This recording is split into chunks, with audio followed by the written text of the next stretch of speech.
Welcome, guys, to another video. Today I'm here with Umara CEO, and we go through the latest and greatest, including also the products. But first of all, hello to Simon. First time I'm meeting him, we had a little chat just before. And yeah, just tell me a little bit about your background briefly before we go into the question that everybody wants to have the answer to. Alrighty, my name is Simon. I'm the founder and CEO of Omara, the nutritional company here in Sweden. My profession and my background is that I've studied biomedicine in Sweden with a direction towards human physiology and performance. And above that, but before that, and also always in parallel, I love endurance. I've done a lot of crazy endurance competitions myself and adventures. So yeah, I'm looking for this. This is gonna be awesome. The idea probably started that you wanted a product that really works for yourself as well, I could imagine, or that you just, you lived it yourself, so you kind of like half a foot in it. It was kind of a hobby and you made it now your living, or? Well, in the beginning, I mean, it's 12 years ago now that I started. I started because when I help people with their profession, I mean, with their performance, I always lean to the literature, how to do it, and I mean, rewind the tape. I mean, 15 years. There were not that many good brands. I mean, the field has changed, and now there is a lot of good brands, really. But back then it was scarce. So we mixed it ourselves, and then I had a couple of friends that were very entrepreneurial, and so they said, why don't we just start a company? And I said to them, I'm a biomedicine guy. I read stuff, I can mix it, but I can't run a company. I don't know how to do it. I love to train and I love to read scientific papers. So it was actually a couple of friends who pushed me into doing it. Nice. And after a couple of years, I liked it. I mean, it was really fun and doing all the entrepreneurial thing as well. So it's a challenge. I mean, Yeah, what I like from the start when I talk to you guys, because when you talk to a company or in general, you don't know what the culture is. So you kind of start, especially I worked in Switzerland and Central Europe. You have this corporate side of things, understand that business is business. But I love that you from day one, you kept it really, no, we don't have to go there. We don't have to go to this super corporate. Like we can just stay in this world and keep it like a human interaction. Yes, it's somewhat transactional, but like it's not, should be mainly, I think, valued on like, human values of respect and loyalty and like just anyways, I think that's what I got there, just at least how you guys run your stuff at a company and you're like in your warehouse doing workouts together and posting about it. I like the vibe you do with that. So but let's head into well, questions. Actually, one question yeah, please. one guy had that we can go to that in the end though. He talked about exactly that because there's so many companies right out there. Like an honest question for me was like, okay, what makes your company any different from the other ones? So I think after all these questions, maybe we can come back to that. I have the questions here. Let's kick off with the first one. That's something that's really hot all and about in sports world right now is this carb intake, which seems to go higher and higher. And you hear 180 grams, 200 grams.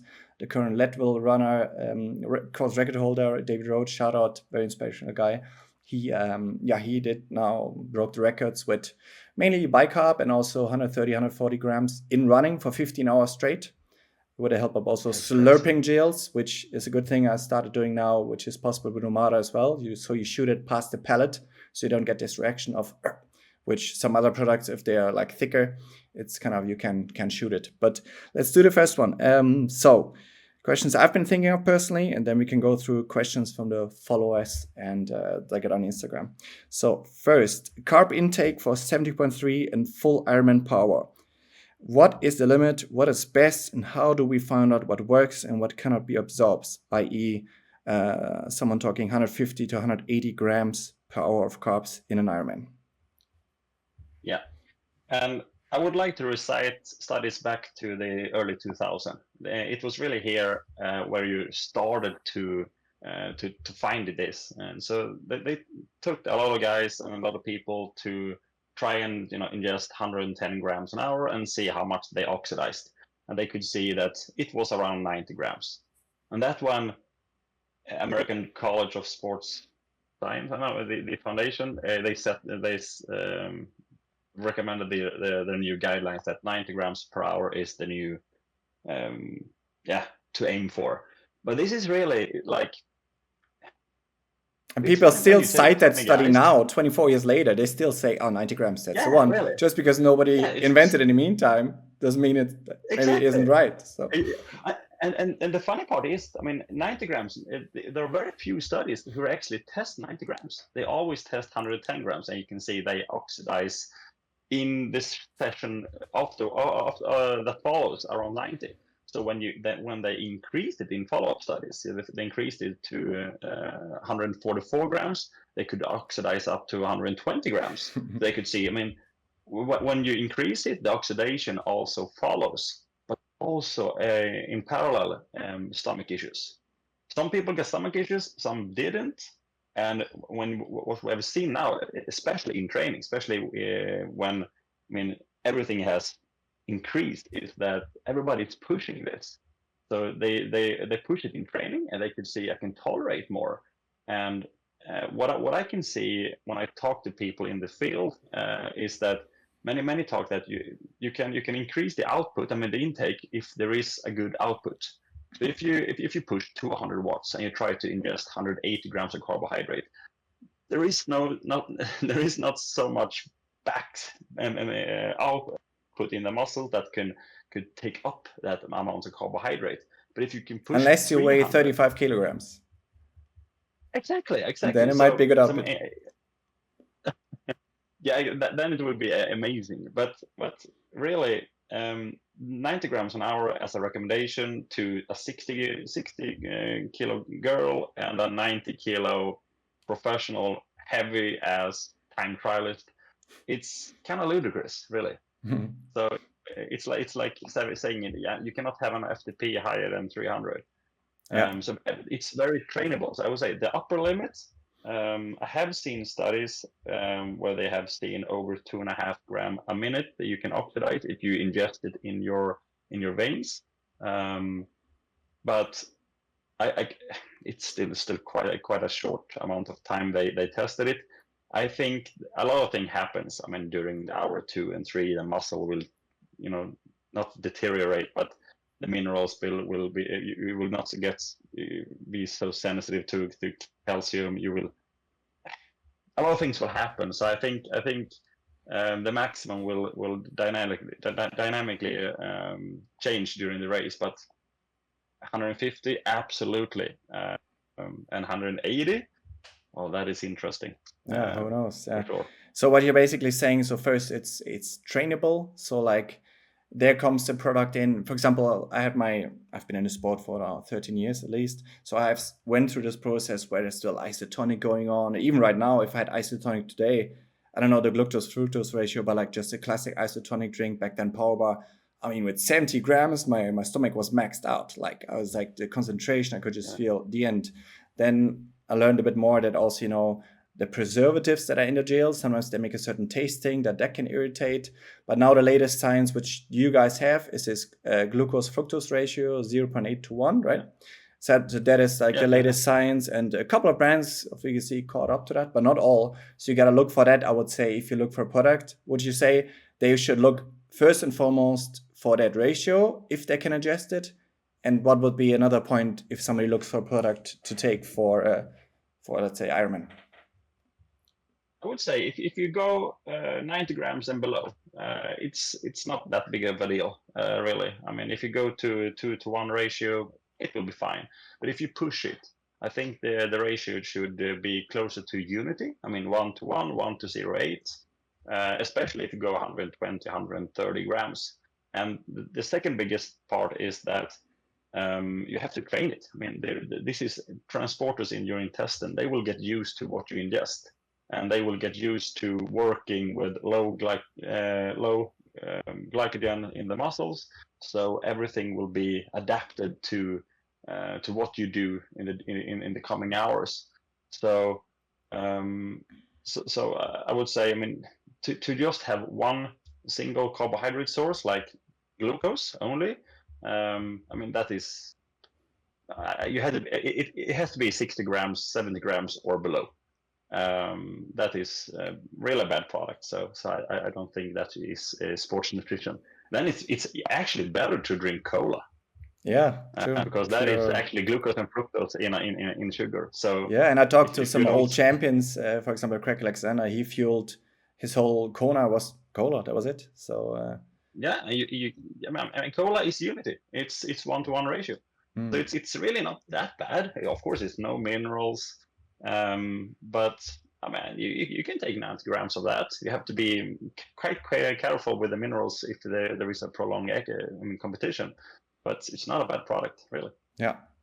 But that's good. I think that answers some question with people that first is trainable, the higher ones. That's what I've personally noticed because as some of you guys, you're watching YouTube before, just from a financial point, I used other products before, but like I also, because I wanted to use it a lot in training, I trained a lot more. I actually just had pure table sugar and mixed it like that and had a bit of that.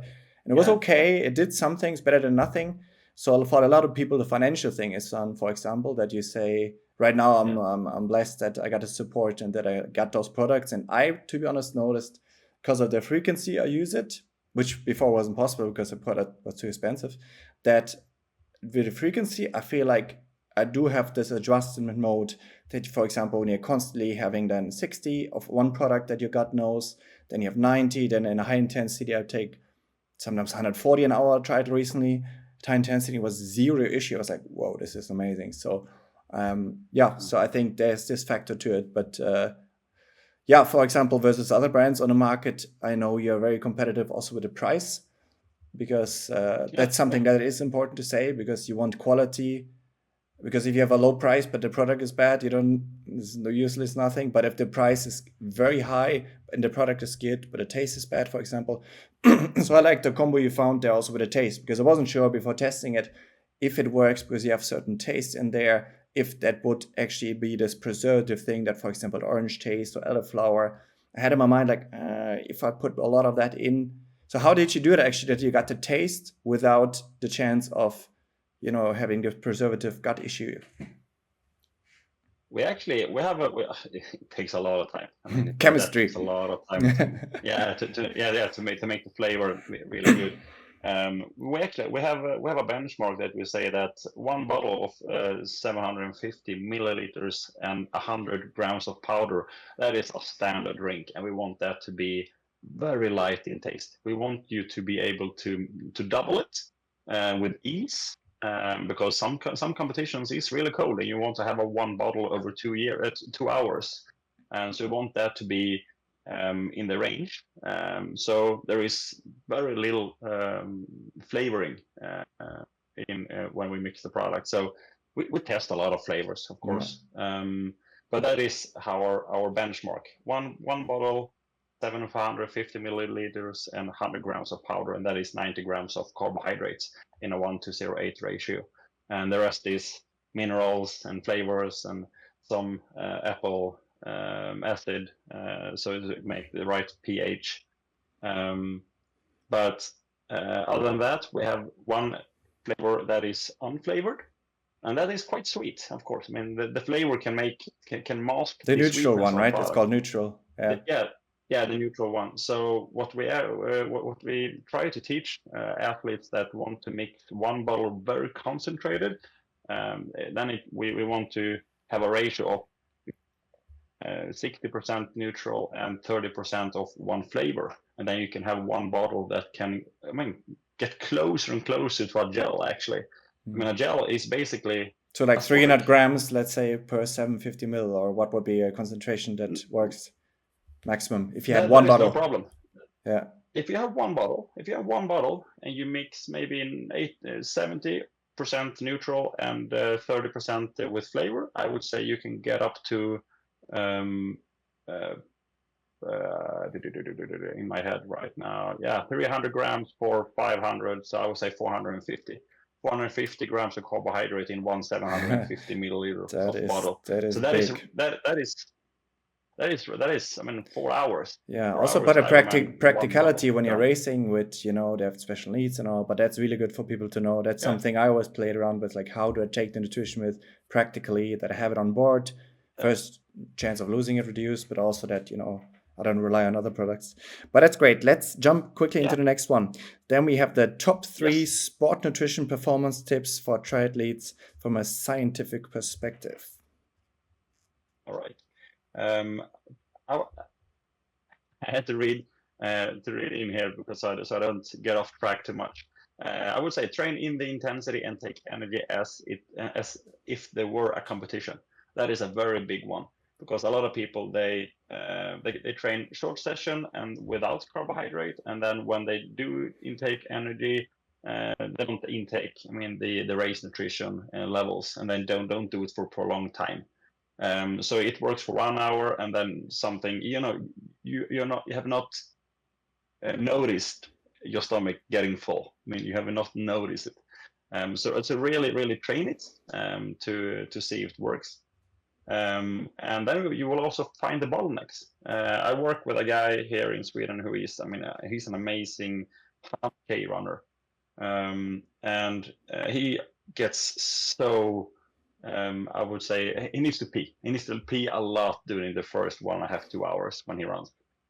So we have actually developed a plan because he's when he loads, during the last days when he train a little less and try to fuel up, he attracts a lot of water when he loads.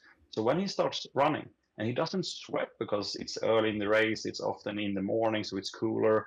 Yeah, when he intake energy, he doesn't sweat at all, but the water that is retained in the glycogen, it's still released, so he has to pee a lot.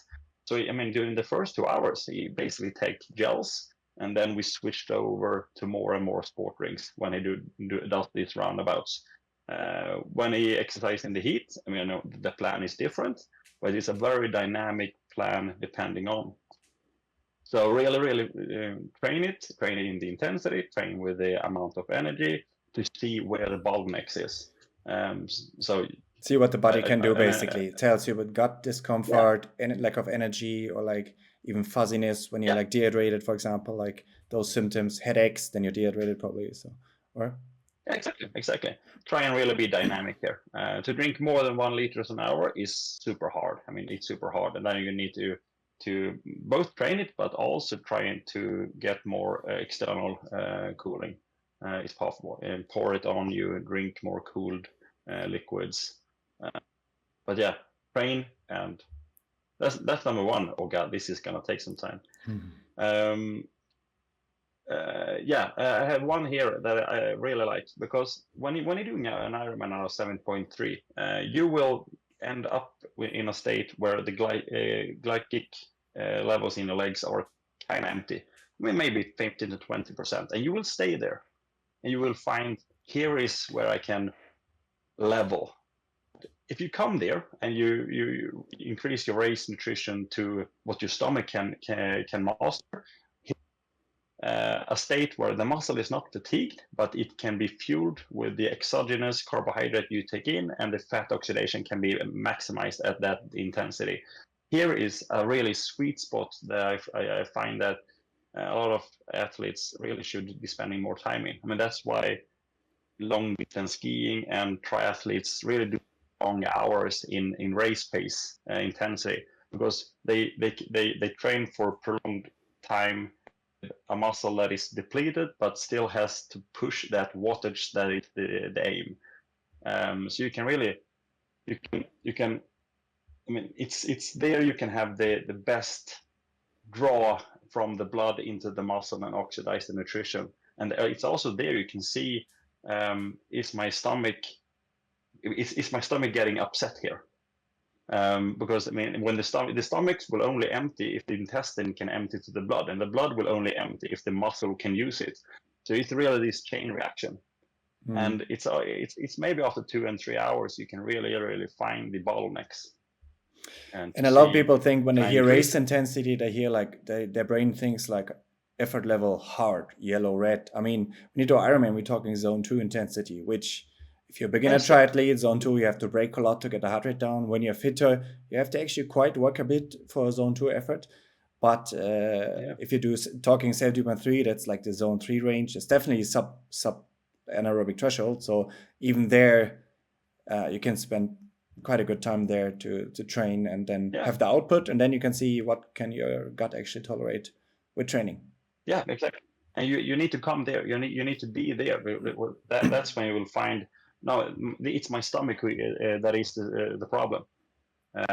If you then starting to run, you will find out that maybe your muscles are also fatigued, not only empty. So I mean, it's get more and more complex during the later stages. Of course, you can really find the sweet spot. My pulse is not drifting, but I feel push harder now because it's not sustainable, and that is that is.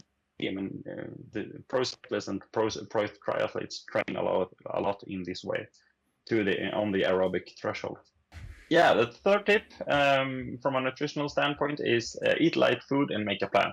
Once you know what works, then repeat it every time. Same exercise and same food. So when you're abroad, try to really make a plan when you are there and see what foods that exist in the area. Don't experiment. I mean, too many stomachs has gone bad when you switch countries and try different foods. And try to eat the last heavy meal 14 hours before start. Okay. I would say around 14 hours. And after that, light food. And what I mean by that is more fluids, more fruits, more very easily digestible. So like bananas and yogurts and white bread. Don't eat a big pasta chunk 8 p.m. Don't do it. I mean, that will end up between the between the bike and the run. Yeah. It will not pass the system during the morning. Yeah. No, for sure not. Number 3. Yeah. Good. Let's jump to the next one. Then we have the All right. top 3 recovery tips with sport nutrition to maximize training as a working triathlete. Yeah. So, I mean, the biggest part for the body is always, it's a priority line, really. And energy and carbohydrates, they are neck on neck, and they go hand in hand.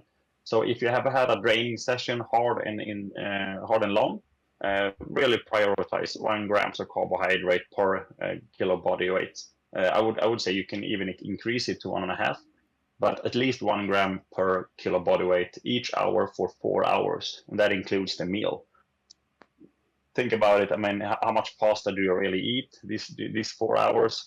And if you can, I mean, drink the last of your sport drinks, or supplement with even more sport drink, or some recovery powder with a lot of carbohydrates in it. Carbohydrates is what the body wants to build up. If you take a protein drink, when you're depleted, the body will think you gave it the finger, because it will really try to get the protein and store it as energy, and that is a very difficult process for the body. So, and after that, if you get the carbohydrate during these 4 hours, I would say 2 doses of protein as well, 0.3 grams per kilo body weight in the first hour, and then 1 more after 4 hours, and that is approximately 25 to 30 grams for most people, or 20 to 30 grams in 2 intakes in parallel with the carbohydrates. I mean, if you do that and focus on energy balance, I mean, you have maximized it. There is some tips and tricks. You can use creatinine to increase the loading and all that, but 1 gram and the protein, and you're 95% there, maybe 98%.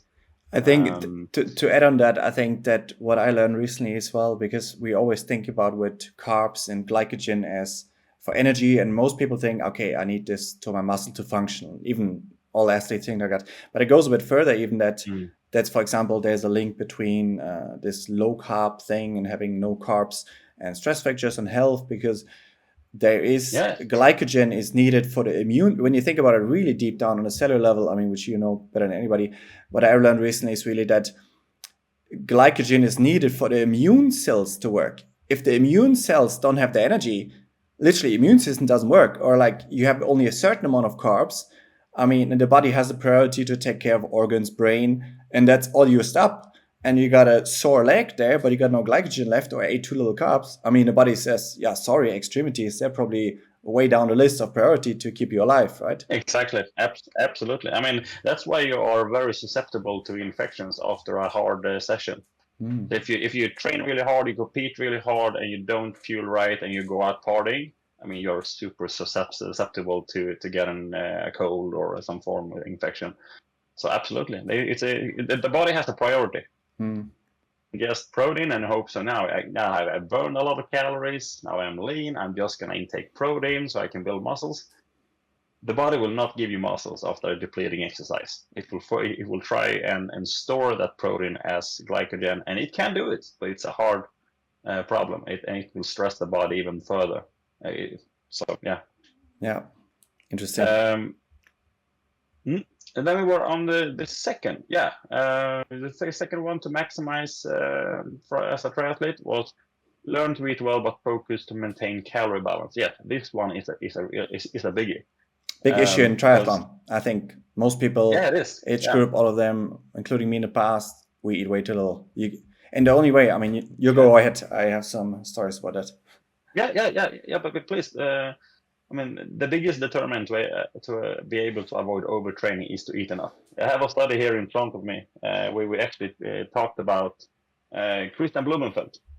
He trained for 1,350 hours That's a new for study over that came 3 out years. from the Norwegians, right? The 30 and a half Yeah, hours weekly and 7.5 to 8,000 calories exactly, daily, right? Yeah. exactly. And a lot of, I mean, many studies say that it's impossible to eat that much, but still, a lot of athletes can do it. I would say if you're strategic about it, if you train 4 or 5 hours and you ingest 30 grams an hour, yeah, you can do it. You can still maintain, but you have lost 4 or 5 hours of good amount of eating time above what you have burned. So I mean, it's super hard, really. To me, you get a lot of sleep and you get a lot of rest, but if you don't use fuel properly during the session, it will even get. I mean, the body will have a hard time absorbing high volumes of training. So it's yeah, Funny story it's that I just remember. I mean, you are Swedish, so Niels van der Poel, you probably know, and his document, his manifesto for yeah, the 10K record, and very interesting for anybody who wants to see, wants to read it. It's How to Skate a 10K on YouTube from Niels van der Poel. For any endurance athlete, you don't have to know nothing about skiing, but he talks about he trained a 5-2 rhythm and he trained 30 hours in 5 days. He said he ate potato chips until he went to bed because he had to get 8,000 yeah, calories in a day. He trained 6 hours a day minimum, and he said he burned yeah, so much he had to even drank. I think he just thought calories. He got the carbs in, but if you're 2,000 calories in a hole and you go to bed, no matter what you do the next day, you're gonna be no bueno. Like 500 down, you can say I want to lose weight. Let's say you're a working triathlete, you want to optimize weight. exactly. But in order to know, because I'm in this process right now, in order to know how is 500 below what, so actually that you just 500 under, that is micro. It's so difficult because first you don't know exactly unless you wear the VO2 mask how much you're burning exactly at all times, and it's changing, fluctuating, I assume. You got some rough ranges, but like in order to know if you're actually 500 under, you gotta scale everything, you gotta measure everything that comes in, Yeah. and you gotta, as good as possible, know everything goes out next to your baseline metabolic rate. And that is difficult to master for anybody, but yeah. What really happens? I mean, it's a kind of tricky situation because let's say that you have, including your BMR, if you have a basic metabolic rate of, let's say 2,000 to make the calculation easy, and then you have burned 6,000 during activities. I mean, this is a hard session. It's a hard day. 6,000 calories. It can be 200. I mean, it's like pushing 250 watts for 6 hours. It's a hard session. It's. I mean, a lot of triathletes do it. They maybe push 2 hours, 4 hours on the bike and 2 hours on the run, and then you have 6 hours and 250 watts for 4 hours. That's, I mean, a lot of triathletes can push that. So then you have 8,000 calories this day, and if you intake 7,000 this day, the body will still be in balance. What happens is you cannot change how much it costs to propel yourself forward. I mean, the bike will still cost this amount of energy, and the run will, but the BMR will be lowered. You will be cold. you will have less processes to recover. You will be always how you can lower your BMR up to 40%. I can see some studies. Whoa. So what this really means is that the recovery process will be extremely hampered, but you will be weight stable. Mm-hmm. So what happens? I mean, if you don't really push it to 8,000, I mean, if you eat 7,000 or 8,000, weight stable, but you will get low So the energy. body's just optimizing. It always finds the most efficient way, basically. Yeah. It just optimizes. Yeah. So it's everything that you really can. You want to get grass. You want to take the elevator. You want everything is you'll really be really low during the off time. So I mean, really to understand how much it costs to propelling you and the BMR and how much energy there is in the food and in the supplements. It will really help you to avoid this because you can see on the weight. Yeah, I'm still stable. Yeah, but how do you feel? Are you hungry for the next session or just constantly overwhelmed?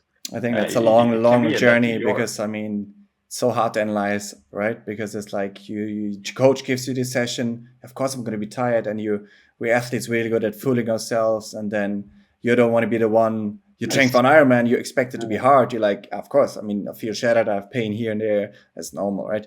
We rationalize things in a bad way often. So it's that's really interesting. Yeah, females actually have a quite good system for this because they have a menstruation. Because if that one stops, it's a very good indication that the body is under fueling. Very common in female athletes. Very common, yeah. And then Weitz is next door. And I mean, men don't have the period thing as a first sign, but Weitz and undereating is more common than ever. And it is. Yeah, it is more than ever. So I mean, talking about how, for example, the Norwegians, Christian and others, maintained this 8,000 calories. Is with a lot of sport products. I know they had like 4 to 5 bottles of Morton a day. So like, I think they have a normal diet. I think I heard it once, like 4,500. They get it to a normal diet, and then they add another around 4,000 or 3,000 through sports drink, or like in the end of the day, it could be even candy or chocolate or ice cream, because the nutritional. There I'm a bit on these sides. I try to keep it as clean as possible, kind of Cristiano Ronaldo style, because you can do it with. Because once you go, there's only sugar. I mean, it's energy, but like, I don't know what your body says 10 years later, right? Because there's no long-term studies on this, right? Same with bicarb and all this. We don't know what happens in 10 years of if you take it every day for, I don't know. Yeah. Exactly. I mean, the teeth will not like if you ingest energy constantly, and that's not only the sport drinks. That's the food. If you constantly add food in your mouth. Niels van der Poel said it. He said his with this eating style with the chips. He said, "Oh God, I wish I would have known 3 times a day brushing teeth is the way to go." I remember that as a click, because now I also, so I try to 3 times a day just. Teeth. Yeah, and also a very good trick here is really to rinse your mouth with water, because then you can remineralize it, and then use kind of like what is it? In Sweden we have it flux or xylitol. No, what's the you can rinse your mouth with it, and that can re-enable your animal. Hardest layer. Okay, yeah. Yeah, so the biggest actually brushing your teeth after you have eaten when your animal is a little bit softer can actually be quite bad for it. So I would say rinse it, and take. There is better ways to maintain it, but also I mean, if you like you said with bicarbonate, I mean to increase the pH 3 times a week, 4 times a week, how good is that in the long term? I mean, elite. To be a professional elite athlete, it's not healthy. There is at some point a choice. You just have to be aware of those choices. For example, the bicarb hype, because it's, I think, for example, the bicarb recommendations for me, I did the math, that's around 7,000 milligrams of sodium that you put in your body, right? Yeah. And yes, there are those effects on lactate and all true, but like, it is a shock for the body. The body has to clear it somehow. And yes, there are these positive effects. It's interesting. It's just, I think, for people to know that, okay, if you go down this road, like there is no 100% everything is 100% going to be good in 10 years. We don't know. There's a lot of we don't know. So I think it's just to know, like, I think I love this everything in moderation a bit point. I also, what I love about, because I love the sports drinks, obviously, but when I have long rides, I try to supplement with more natural stuff. You have the bars, which I really like. They're tasty and they're oat-based, that I don't always have the sugar. Of course, when it comes to real performance, when it's low intensity, I can just go to more natural-based things and have something solids and also some fats. Yeah. I actually have a tips there. We have a product that we have that is called the Loader. You know it? The carb loader, Yeah, Carb Loader. yeah, I have it. That one is an isomaltose. And that is a product that isn't broken down in the mouth, so it doesn't affect the teeth. It's a slow. Okay. So it's also slow releasing, right? Yeah. It's a slow release, so it sucks during competition. So you should not compete on it. But if you ingest 40 to 50 grams an hour, I mean, it doesn't affect the teeth. I mean, if you train 20 to 25 hours a week, it's a good. You good mean you learn good right in the training itself instead of the. Yeah. I didn't think about that. That's good. You can absolutely have it like a sport drink. I mean, during sessions that you just want to get energy in, so you don't get too low. But if you increase above 50 to 60 grams, I mean, the stomach will get angry because the uptake is so slow. The glycemic index is so slow. But I mean, 50 grams an hour, a lot of session can really fit in here. Yeah, for sure. For endurance especially, that's plenty. Then jumping in the next one before you go to the questions from the followers. I'll make timestamps so you guys can go through whatever you want to see. So we have the top 3 biggest mistakes triathletes make regarding sport nutrition for 70.3 and full Ironmans. Yeah, and that is, of course, like I said before, try it out beforehand. So everything you want to do on race day, do it in training. And that includes the day before nutrition, what you eat, the last meal you eat, the morning, the coffee, the gel before the swim. Just try it out. And that will also, I mean, that's why you actually, get in the right mood after a couple of competitions, because you get rusty if you don't compete. You're like, oh yeah, right, I should strap down my bottle with this rubber band. I mean, a lot of those things they got lost.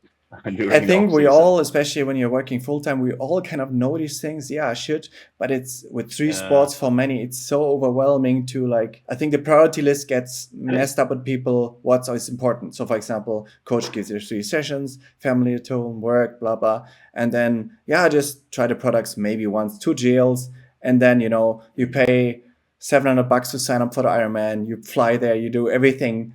You trained well, you physically trained well, but your whole composition is messed up because you vomit or you're sick. Everything is for nothing, because literally the only thing which is so essential for long distance is nutrition. You didn't test. So for anybody out there, I mean, any product you use, you gotta, yes, I mean, in the sport is expensive and we like to buy fancy wheels and bikes before doing those things. So but they bring you equally much performance, like the carbo side, not just in training, but so like you say, practice. If you have a key session the last 6 weeks before an Ironman, you don't have to do it every single time with a full product. If it's too expensive, I get it. But a minimum of 2 times that, you go confident in the race and not in the race, you're on the run after the 4th gel and your body is the first time ever taking more than 4 gels. And it's what's going on now? The body's already under stress. You don't have to stress it more than you have to. You're already after 6 hours, you're in new territory. You're not there very often, so limit the things. So I think there, like you say, that's a great tip. Actually, that was also a tip from Rasmus Svenningsson. He told me, I mean, he had done a lot of sessions with the nutrition. I mean, it was Ironman South Africa champion 2024. Shout out. He's amazing. Rasmus. Amazing. He's an amazing animal, an amazing athlete. He told me that he hadn't practiced swimming hard and then get up on the bike and into the nutritional part. I mean, he was so nauseous after swimming so hard and then getting into the race nutrition. So that is actually something he trains today. I mean, swim hard, then and see how can I get into the nutritional strategy and the nutritional plan I have. Not only trainer and I push my intensity and now I can start drinking, because that is not how the competition works. It's really swim, rip everything up, run with your bike, and then start to intake everything, and everything comes to an edge. And everybody has better. That's the cool thing about the sport. It's so complex, and everybody has their own puzzles. So for some of you guys listening, that might be not for you because you never had the issue, but maybe it's something else after a race. So write those things down, really analyze it. What impacted your performance, or like even enjoyment? It doesn't have to be just for speed, for people that you want to enjoy it most. But if you're sick all day, you're not going to enjoy it, no matter how great the atmosphere is. So all those things, practice and learn. Never trust a part during an Ironman. Your white suits are not in anymore. Questions from the followers. Let's go into that. So we have Paul asking, thanks for everybody sending in a question on Instagram and YouTube. We might do this again at some point. So if I do it again, keep an eye out on YouTube and Instagram. I'll ask questions again. Paul asked, starting at what duration should you use gels? Yeah, and I said it before, gel is really a very hard mixed sport drink. So gel is a logistical choice. If you take gel and an even amount of water, as you would with a sport drink, the body will prioritize it. It will take it as a sport drink. So gel is a sport drink, really. They can be solids. If they are solids, they are harder for the body, because then it will. You need fluid in the stomach to transport it to the intestine, but see it as a logistical element, and I want everybody, I mean, in Sweden I've been hammering it now for 12 years, count carbs, count, don't count gels, count carbs. How many grams is it in this gel? And of course it has to be a good ratio, and it should be with minerals, especially if there is prolonged activity. But sport drinks or gels, it really doesn't matter. See it as a logistical challenge. Gels during an Ironman is to top up an energy plan. Let's say the duration, it's extremely harsh condition, and there is 30 minutes delay for the bike session. A lot of not so good athletes, we can really fluctuate how long time the bike takes, and then gels is super. You can top up with it, and during the run, gels is amazing as well, because then you have the aid station for the water, and you can really have gels between the aid stations, so you don't have to stop at the aid station. You can put some water in your mouth, put some over you, and if you get some sport drink in you, 10 grams, that's awesome, because in 1 kilometers, I can take 30 grams of gels. So gels and sport drinks, the same for the body. That's what I really like about the Omara gels. So first of all, you have the liquid, and it's 30 grams per gel. So you can actually, like I said, this new thing with the slurping, that you shoot it past the pellet, which is amazing that you guys can do that with your gels, because like you say, you can't do it with a thicker one. And that is kind of, at some point, a limiter, especially the pellet. I think if you do it for a long time, there's 130, 140 grams. So I'm aiming next year for the marathon a minimum 120. Thinking if I can do 150, let's see. If the guy can do 15 hours of 150 in flipping altitude and heat, are you telling me I can run 245 and slurp that thing down? Come on, you just got to practice that. So I'll get it done. That is good. But the cool thing is, what I like about those is that each 30 grams have also sodium in. So like the 250 milligrams of sodium. So you don't have to worry about that. Before that, I had to think, oh man, I got to have sodium salt tablets. I remember back then I hid them in aluminum foil, and then they dissolved. And then I put them in a pocket, and I put my wet hand in there, and it dissolved in the pocket, like a nightmare. So now it's just all in one. You just, no matter where you go on the globe, what I'll do actually is I will have my belt. That's also I got from the Leadville champion, David Roach. He has a running belt, one of the Omara running belts. I really like that one. Has a start number on as well.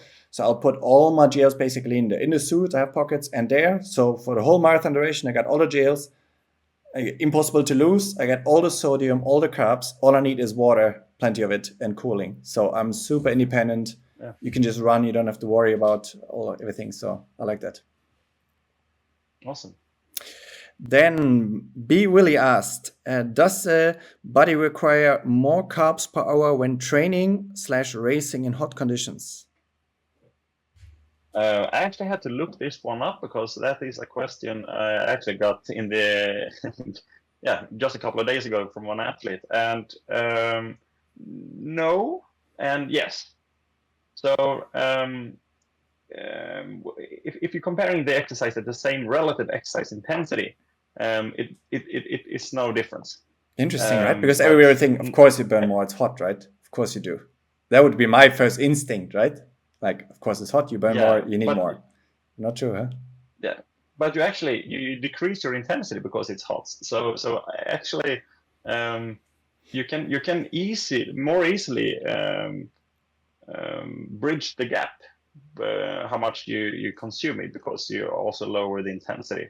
And if it is 40 degrees, I mean 38 degrees, and doing Kona, you had to lower your intensity effort. But the heart rate is going to be the same But though, or? The heart rate is maybe still your high zone too. If you go over, you're not going to maintain for long, but so it's both. You for sure 20% slower probably, but like yeah. so Yeah, the heart rate is higher. Yeah, that the heart rate is also. I don't remember if the heart rate is. or I think same it or is. higher. If your body, yeah, if your body temperature increases half a degree, I think your pulse is increasing. What is it, 6 or 7 beats?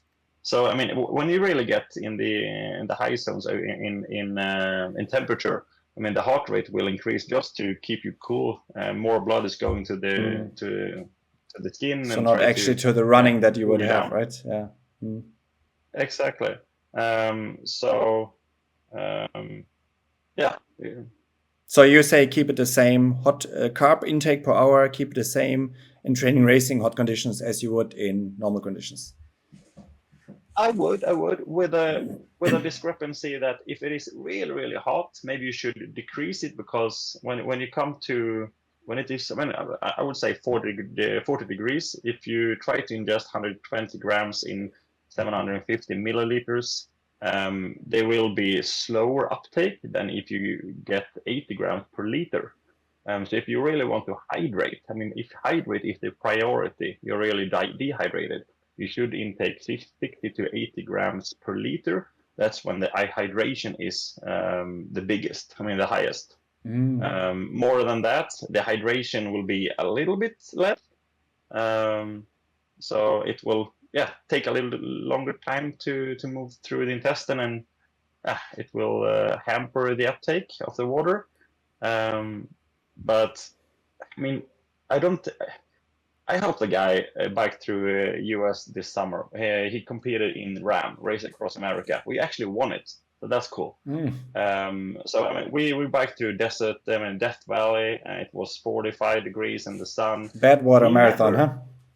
That's there. yeah, exactly. I mean, for 8 days he slept. Worse, it's not I think possible. what Yeah. was it 13 or 14 hours, and he was really biking through the day and constantly. He drank around 7 to 9 the maximum 9 deciliters.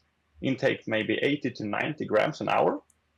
So I was fueling him. I did his whole nutritional plan. It's kind of complicated, but I said very early on that I don't want us to drink more than 1 liter occasionally. I really want us to be around 7 to 9 deciliters and below it if it is cold, of course. But I want us to really focus on the external cooling. So I think we used up 100 kilos of ice a day. So it was everything he drank was slushy, and we poured ice on him all the time, really. So he had constantly ice in the helmet, in the neck, inside So the the body race didn't have suit. to sweat so much. So you didn't have to sweat 2 liters per hour because the body never got there. And so you didn't have to hydrate it so you can maintain.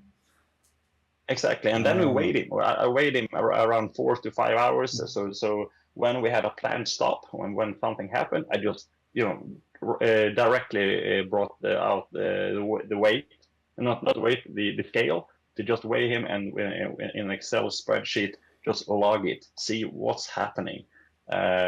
Because when he get tired and everything is messy, I want to be able to. Are you thirsty? And he couldn't respond properly. I want to see on paper how is this going? How is he feeling really in the air? What markers can I go for? So yeah, it's complicated, but you have to focus on the hydration if it is super hot, but external cooling is what I would focus on. Perfect. Gerhard asked, sugar versus maltodextrin/fructose mix.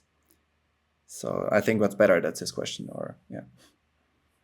Yeah, maltodextrin and fructose is better, but sucrose or sugar is not bad. I mean, it's not bad. If you take products 70 to 80 grams, sucrose is kind of good. It's not bad. Add salt. The biggest thing will be the taste. It will be much sweeter. So during the hours, it will be harder to ingest. And if you increase it to 110, 120 grams, the hypertonicity, I mean, the concentration of particles will be quite high, so the uptake will be slower. So I would not go for that up to 120 to 130 grams. But if you go for lower intake, training rights, let's say, training rights, I mean, sucrose is cola, it's Coca-Cola, it's sucrose. So if you're, I would say you can run really fast a marathon on Coca-Cola. Yeah, you can do. Ricardo asked, taking carbs in zone 2 workouts, is it harmful for fat oxidation process? What is the best? Let's start with that one. So zone 2 workouts. Yes. Yeah, and fat oxidation, is it harmful with carbs? It will hamper it. It will lower the fat acutely. It will. But is that the goal? Is that the goal? You have to. People has to ask themselves, what's the goal here? Is it to have a high fat oxidation, or is it to be a good athlete? If you don't intake any energy or very low energy, your session will be lower intensity. You cannot have that high weekly load. You cannot have that long duration during that session. So the total stimuli on the fat oxidation will also be lower.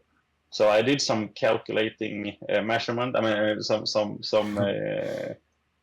some writing in this question, but I think I can just, if you take the best athletes in any profession doing the long distance, right? Triathletes, cyclists, skiers, everyone intake a lot of energy constantly, really, to have a high training load, and they have enormous fat oxidation. Because if you push 200 watts and you are depleted, that is 750 calories, around 750 calories. If you intake 100 grams of carbohydrate and you push 200 watts, most people will think that is crazy because it's no output and it's a lot of carbohydrate. Around 50% needs to come from the body.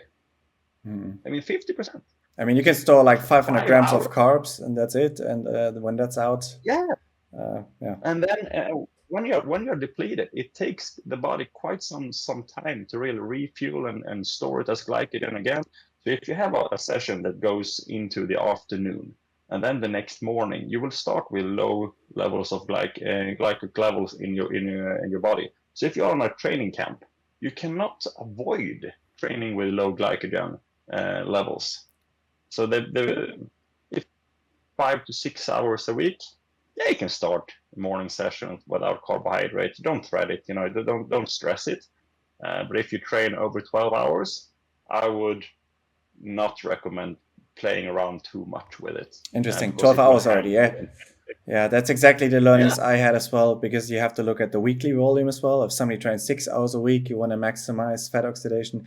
But even then, let's say if you only have time for 6 hours or 8 hours, might be your beginner triathlete. It might be that your life is really busy. So it's not like you have a low life load. Most likely you have all kinds of other stuff going on if you do 8. So you're going to maximize those 8. And let's say, okay, you do a month or two, you do no carbs in those except the key sessions. And you say, I want to push fat oxidation.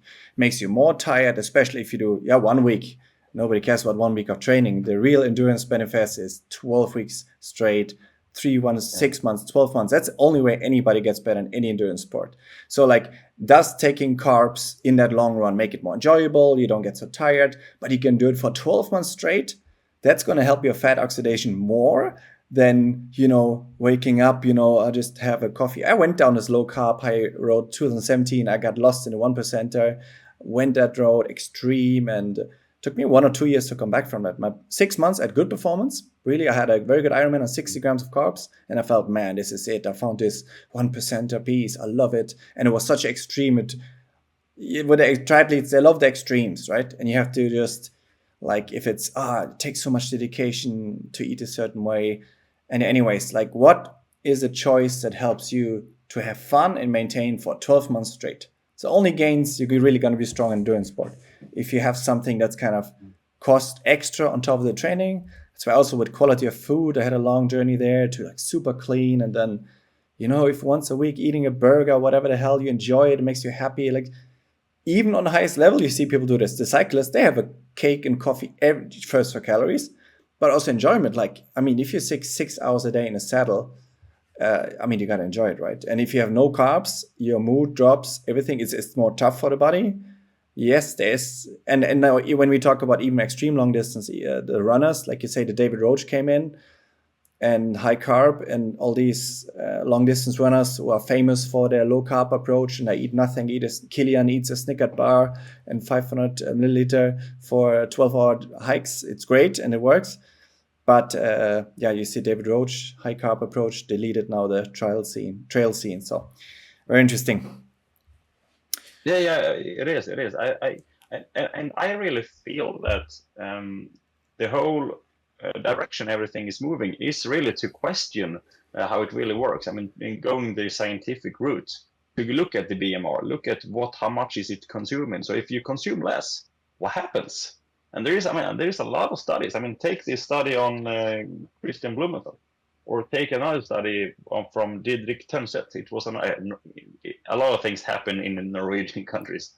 But he did some follow-up studies on himself. He was a really good skier, trained around 1,000 hours each year, and he wanted to ramp it up. And it's harder to train more than 1,000 hours each year. It's hard. It's a lot of training each week, and you cannot have a lot of detraining periods at all. So he tried to increase the amount of time training low, training fasted, training double sessions, without increasing the energy intake. And he plummeted. He had 2 years where everything just plummeted in his performance. And then he ramped everything up again, and removed all the sessions without energy, without energy, and had energy before the morning run. Had energy on every long run, and deleted a lot of double sessions. And he get back to where he was before.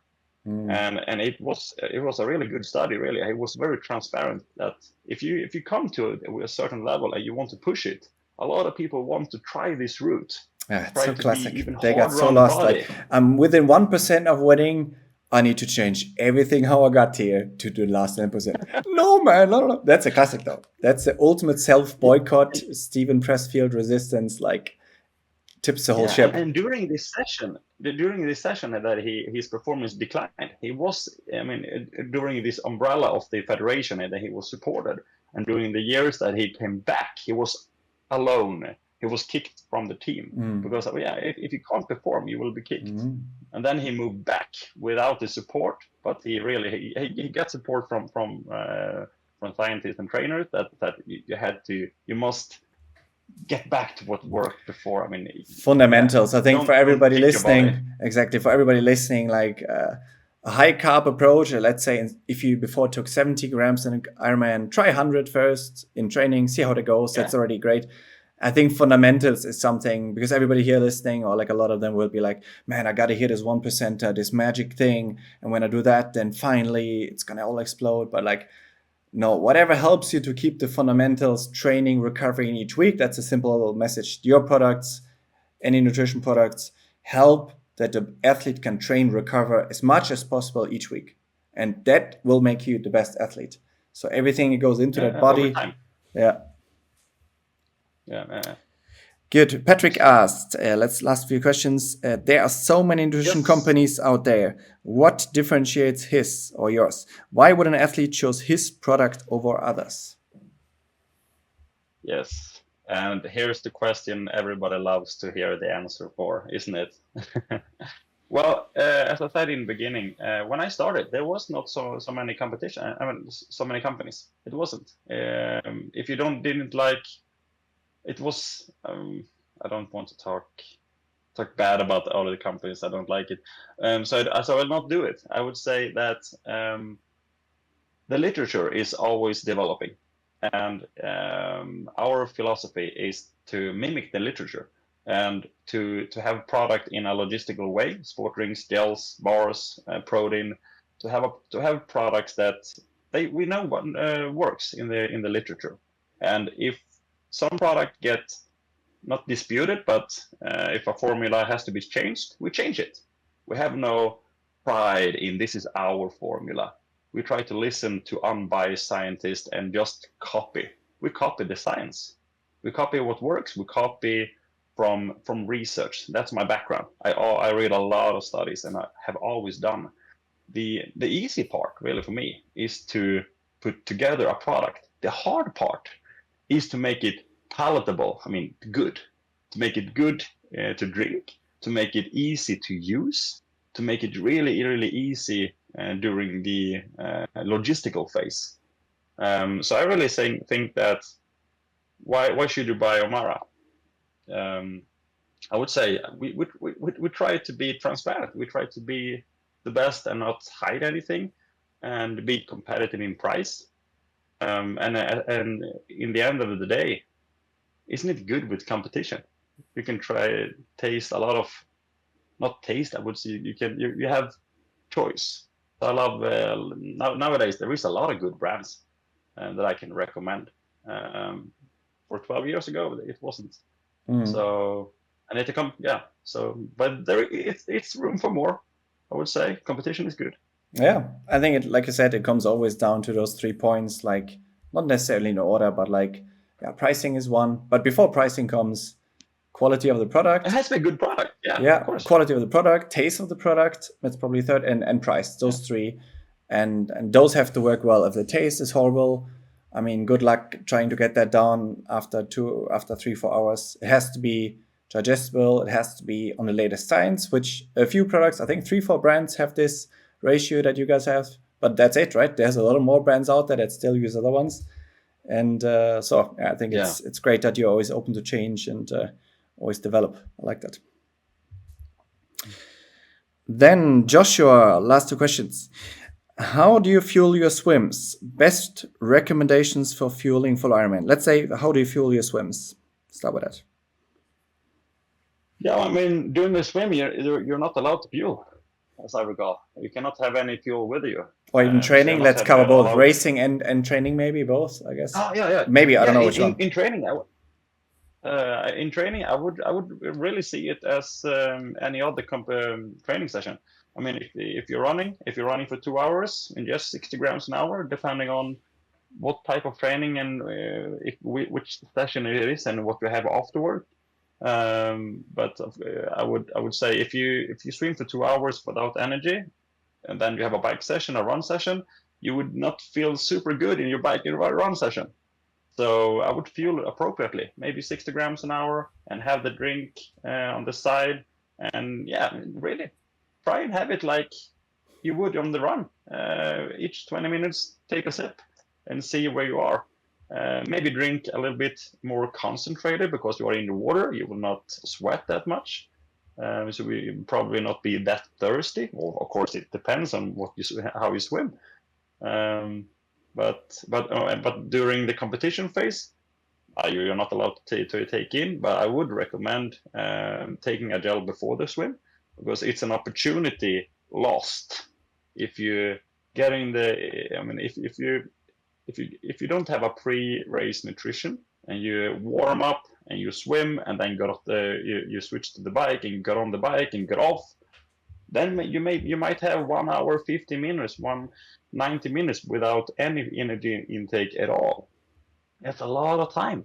So I would say, I mean, really try to, when you wake up in the morning and you have your pre-race fuel, have some sport drinks during the hours you really warm up and fixing your bike, just to keeping the levels in the body just high up. and then just before the swim, take a gel, 30 grams. You will still, of course, deplete during the swim, but it is the best you can do.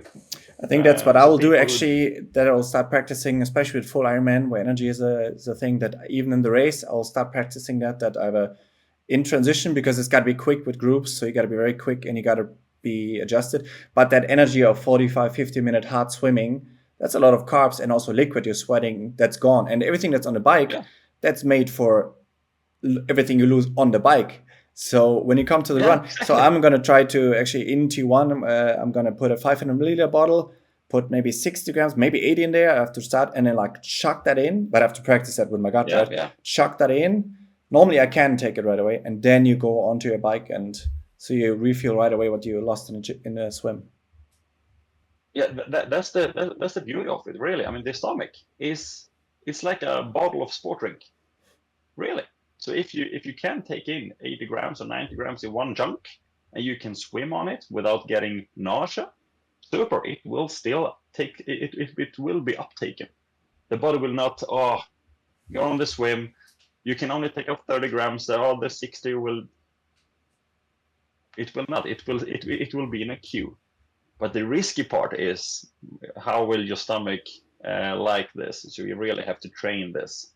Um, but you can chunk down 90 grams. How many have not been in the cinema and finished the candy bag before the movie even starts? And it can be a couple of 100 grams. You can really ingest it. It will still be That's uptaken. the You thing, will feel some actually. nausea. That's the thing, actually, that I heard as well. You can maybe confirm that basic diet. So let's say you have a normal in your normal life, your gut knows a high breaking down of carbohydrate through pasta, whatever, bread. So you have a high carbohydrate diet. I, for example, that's one of my secret weapons. I believe first ability to recover and take a load. I'm really good at that as a talent from day one. I had some speed from day one, but also another one is my gut. I could always, some young boy when we were skiing, I ate a massive amount of pasta, 500 grams.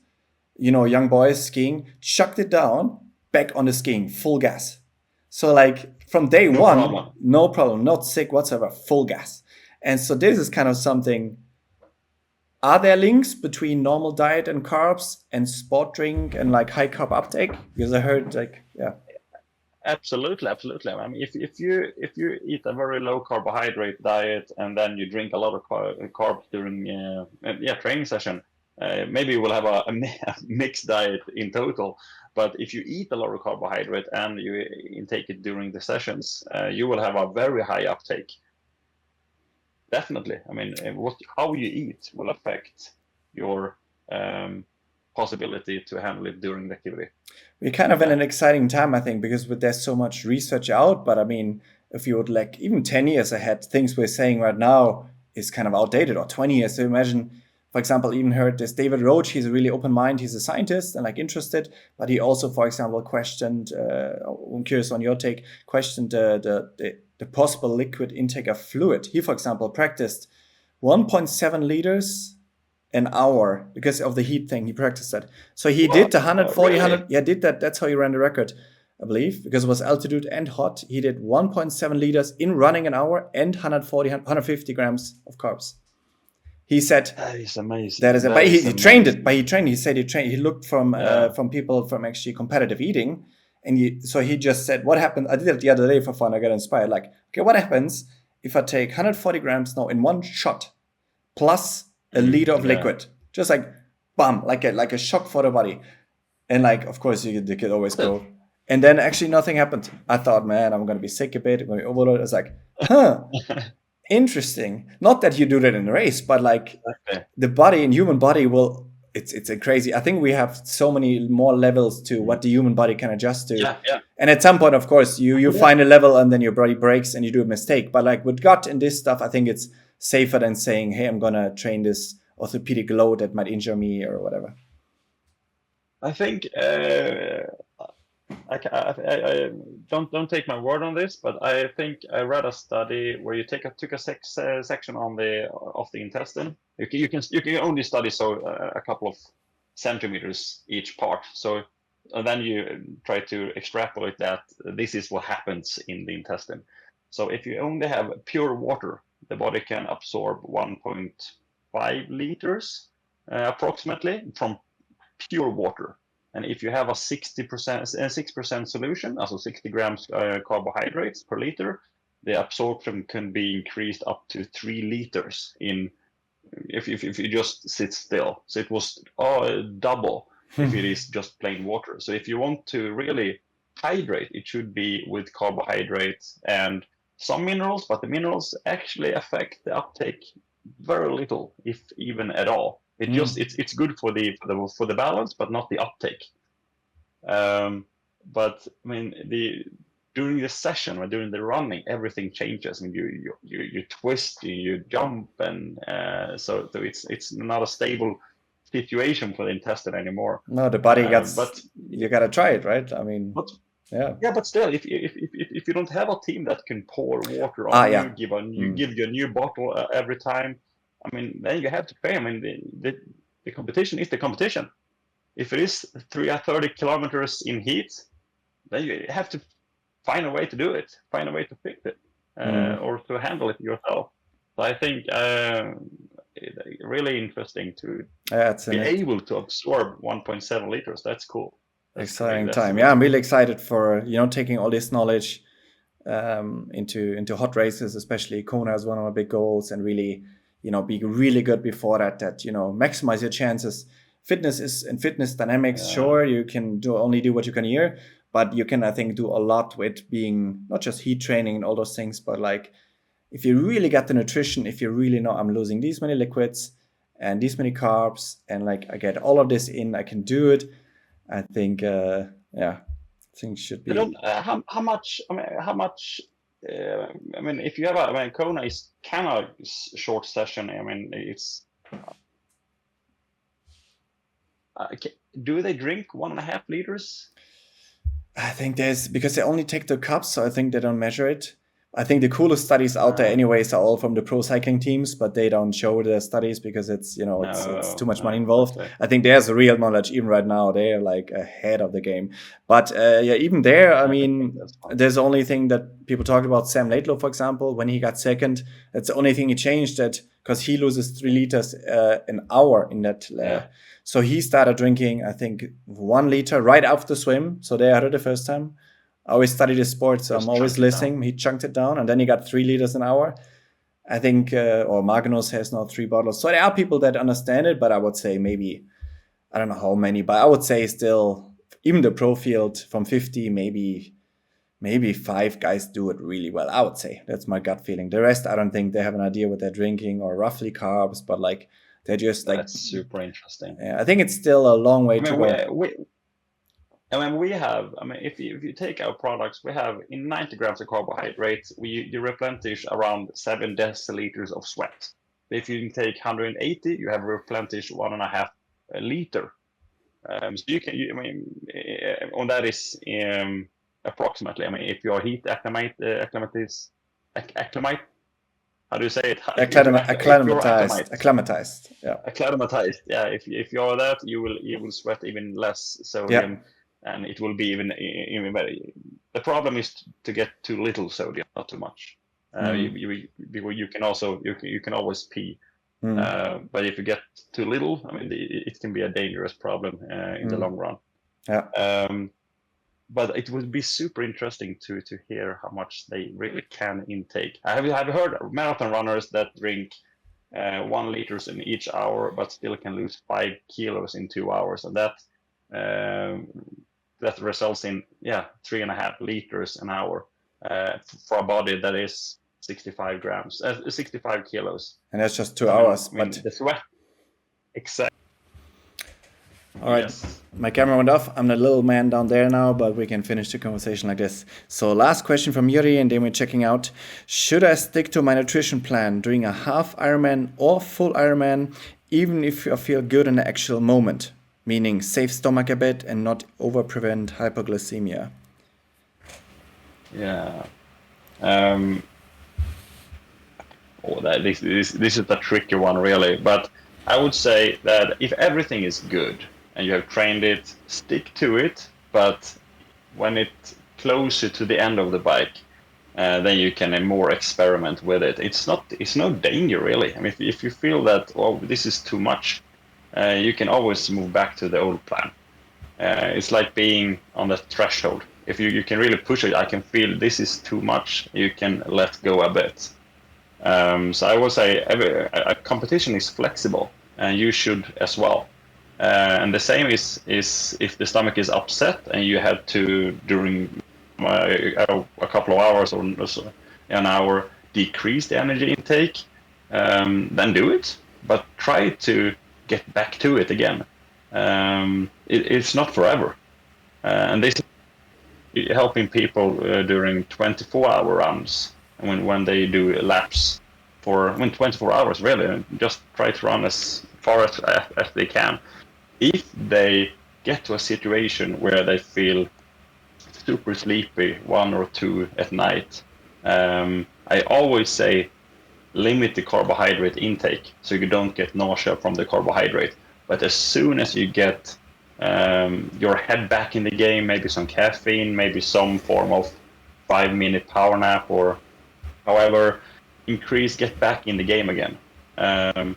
So the biggest part is really stick to the plan. It has been working, but a competition can also be a way of pushing the limit, see where is the new limit. But don't do it the first hour. I would not. I feel amazing. I want to take 160 grams, and you go from 120 to 160, and that can really blow up. So use the later part to experiment or increase it if the stomach is super well. Yeah. It's less risky. I think there comes the practice into play. If you practice all the time with this, you kind of know, okay, this is how it feels when it's about to go south. Yeah. And this is what it feels like. This is no issue at all. Even if I take in more carbs, I can tell, trusting my body, I'm good right now. I'm not going to be, yeah. But no extremes, of course. In racing, you want to practice most of it. Hey, I think... Really, yeah, you really get a feel for it, really. You do. You really get a feel for it. Over the time, you can really feel, yeah, now I'm here. Yeah, the best supercomputer is really our brain. I think that can really tell us everything, basically. Hey, but thanks so much, Simon. We are going to cap it off here. Thanks so much for all your knowledge, and I think people will appreciate everything you share with them. So thanks so much.